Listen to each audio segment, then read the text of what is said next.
السلام علیکم پیارے بچوں۔ تو دیکھیے جو آپ کا سبق نمبر 3 ہے 8ویں جماعت بہارستان اردو کا للدت، تو للدت کا خلاصہ ہے یہ، ٹھیک ہے۔ کشمیر کے بزرگ اور عظیم ترین ہستیوں میں ایک عظیم خاتون بھی گزری ہیں جنہیں پیار اور عقیدت سے لوگ للدت کے نام سے یاد کرتے ہیں۔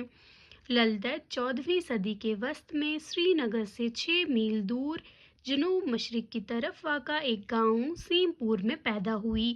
ان کے والدین نے اس وقت کے رواج کے مطابق چھوٹی عمر ہی میں ان کی شادی پامپور کے ایک پنڈت گھرانے میں کر دی۔ سسرال میں ان کا نام پدماوتی رکھا گیا۔ سسرال میں ساس اور شوہر کے برے سلوک کی وجہ سے للدت کی ازدواجی زندگی بہت تلخ گزری۔ للدت کی ساس ان پر بہت ظلم و زیادتیاں کرتی تھی۔ نہ پروستے وقت وہ للدت کے برتن میں ایک بھٹا رکھتی تھی تاکہ چاول کا برتن خوب بھرا ہوا لگے، لیکن للدت جو ہے وہ بہت صابر تھی، وہ نہایت صابر تھی۔ وہ چاول کھا کر بٹا دھو کر ایک طرف رکھ دیتی تھی تاکہ ان کی ساس کو دوسرا پتھر ڈھونڈنے کی زحمت نہ کرنی پڑے۔ ایک دن للدت کے سسرال میں بڑے پیمانے پر دعوت ہوئی۔ دوسرے دن جب للدت گھاٹ پر پانی بھرنے گئی تو ان کی سہیلیوں نے ان سے پوچھا کہ کل تم نے پیٹ بھر کر کھانا کھایا ہوگا۔ للدت نے کہا مینڈا پکے یا بکرا، لل کی قسمت میں تو وہی بھٹا ہے۔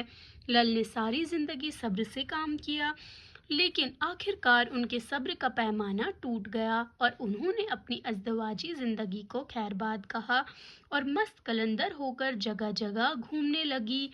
ایک بار وہ اسی طرح نیم برہنہ حالت میں چیتھڑے پہن کر کہیں جا رہی تھی تو ان کا سامنا حضرت امیر کبیر سید علی ہمدانی سے ہوا اور وہ خود کو چھپانے کے لیے نان بائی کی دکان میں دہکتے ہوئے تنور میں کود پڑی۔ للدت ایک فطری شاعرہ تھی۔ للدت کو مسلمان للہ عارفہ اور ہندو للیشوری کے ناموں سے یاد کرتے ہیں۔ ان کی وفات بج بہاڑا کے مقام پر ہوئی۔ تو پیارے بچوں، یہ تھا للدت کا خلاصہ۔ امید کرتی ہوں کہ آپ کو یہ ویڈیو اچھی لگی ہوگی۔